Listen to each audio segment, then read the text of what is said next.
A técnica 4 é reclame menos e agradeça mais.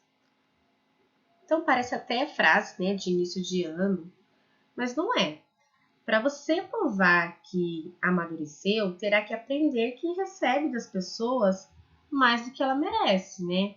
E saber valorizar aquilo que você recebe delas. Além de olhar a vida de forma positiva, ela contribui, né, para que as pessoas confiem mais em você e, sobretudo, elas sintam prazer em lhe ajudar quando precisar. Viver em torno, né, de si mesmo, dos próprios problemas ou necessidades, é uma armadilha que pode ser muito perigosa. Quando você tem um nível, né, exagerado de cortisol, isso pode levar ao estresse, né? E às vezes até nos fazem adoecer. Os hormônios do estresse, eles são liberados se o cérebro achar, né, que determinado evento é um problema a ser solucionado. Quando esse estresse é prolongado, o cortisol é aumentado. Então, aí ele acaba trazendo prejuízos ao nosso organismo, né? Um pensamento, um comportamento negativo e persistente, ele mantém os níveis de cortisol acima dos suportados pelo organismo. Então, o cérebro ele é acionado como se de fato naquele evento estivesse acontecendo algo, um problema sério, né? Quando a gente faz um exame de ressonância magnético ou tomografia, eles comprovam isso, que as mesmas regiões ali do cérebro, atividades, situações reais de estresse também são estimuladas quando simplesmente pensamos em uma situação estressante. Por isso que às vezes eu insisto em dizer que controlar os nossos pensamentos é muito importante, porque eles podem ser fonte de saúde ou de doença, né? De alegria ou então de tristeza. Mas então, quais são os prejuízos reais de viver estressado, né? O que os níveis elevados de cortisol podem fazer com o nosso organismo? Então, por exemplo, aqui algumas consequências, né? Ela pode reduzir a imunidade, deixando-nos mais vulneráveis às doenças. Ela deixa o metabolismo mais lento, a ansiedade, a sensação de falta de controle. Ela pode desencadear depressão. Em alguns casos, a morte de alguns neurônios compromete a capacidade de encontrar a satisfação e motivação nas coisas.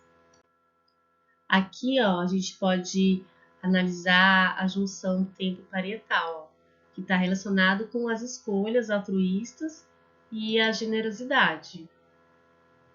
Aqui a gente pode ver o estriado ventral, que está relacionado com a felicidade e o que é responsável pela gratidão e pelo prazer. E agora vamos falar sobre a última técnica, né? A técnica 5, que é desenvolver a sensibilidade. Cada um por si. Nós estamos vivendo em dias de extremo egoísmo, né? Cada um por si é um lema que muitos vivem, né? Mas desenvolver essa sensibilidade pela necessidade ou limitação dos outros, ela é essencial e indispensável para a maturidade cerebral e relacional. Então, quando alguém não age como gostaríamos, colocar-se no lugar do outro é um sinal de maturidade. Então, colocar-se no lugar do outro é ter empatia, né? Então, empatia não é ter dó. Empatia é quando você compreende o que está se passando, né, com a pessoa que está do seu lado.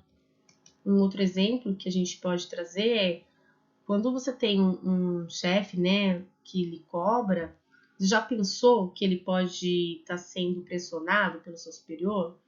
E que não simplesmente ele é aquele chefe chato que tem o prazer de torturar ali com os prazos, os limites. Então a gente precisa ampliar esse olhar e entender o que está do outro lado. Até coloquei aqui uma imagem, né? O que você está fazendo? Aí o leãozinho está lá aqui em cima, tentando ver as coisas pelo seu ponto de vista. Então, empatia é isso.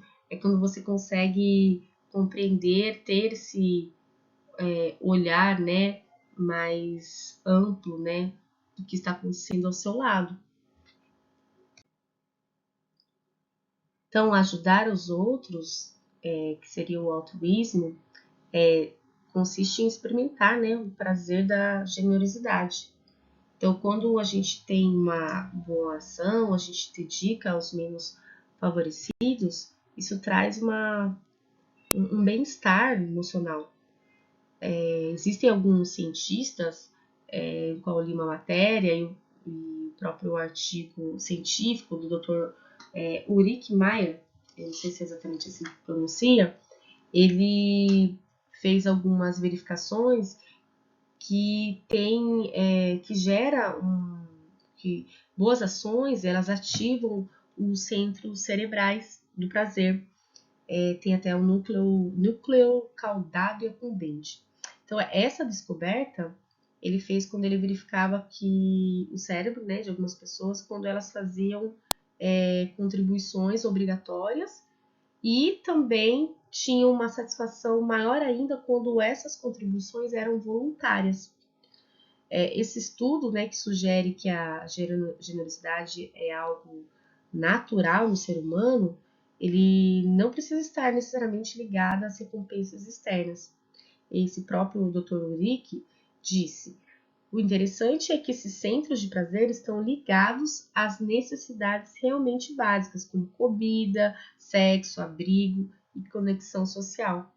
É a área do cérebro que diz o que é bom para nós, e a mesma área também parece dizer o que é bom para os outros. Outros estudos indicam que a bondade, mais a generosidade e a gratidão são capazes de gerar a felicidade, a saúde, né, e o bom humor.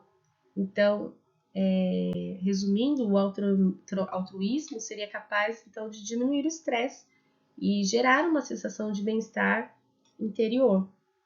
Então, nós vamos encerrando por aqui, né? Espero que essas dicas que foi apresentado, né, possam ser exercitadas por vocês, para que vocês possam ter sucessos aí na vida e para que os adultos, né, as pessoas aí com quem vocês vivem, lhe tratem com respeito, ou por que não, né, lhe tratem aí como um adulto.